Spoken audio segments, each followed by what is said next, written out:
And taken away by Graf. She's got McCoy on her right. Will she use her in the corner? McCoy gets it to go! That's the record! Shannon McCoy with the three! Yes, sir. Shannon McCoy moves up to number 2 all. I'd say some of the challenges are being part of the women's basketball team.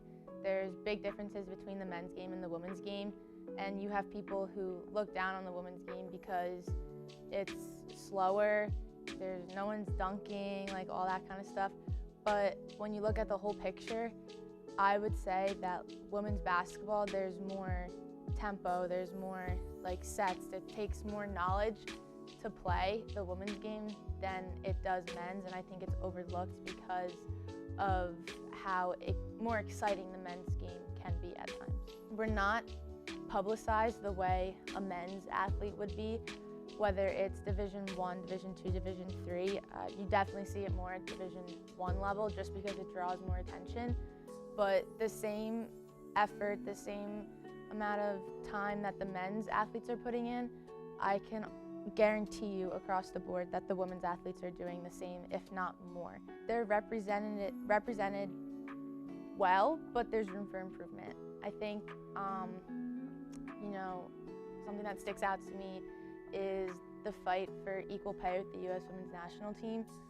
That was a big battle, and from my point of view, I personally think the women's national team is better than the men's team, and they bring in more publicity than the men's teams ever did until this past World Cup. So I think that was a big stepping stone for women's sports and the publicity we get. And like I said, I still think and believe that there's room for improvement, and that was just a start and should be something we always look back on. I would say it's very important to me.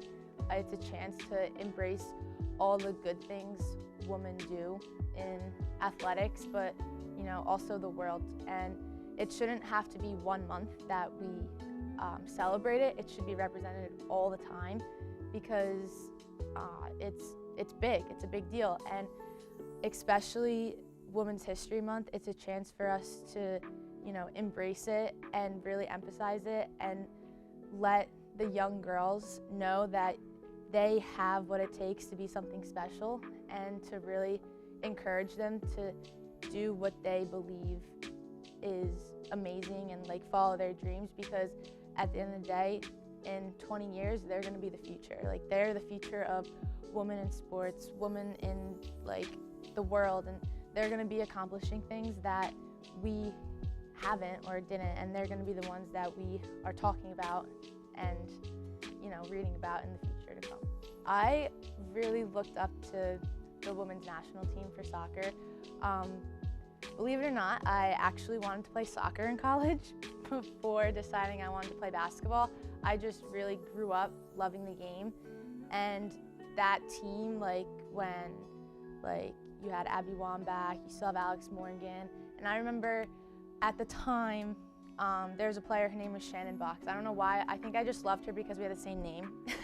But I always loved watching them. They were so dedicated, and they really, when they wanted something, they went and got it, and that's something that just really stuck with me and inspired me to be kind of the athlete who I am today, because I look at them and all the hard work, time, and dedication they put into their sport. I wanted to carry over into what I do, and I think it shows.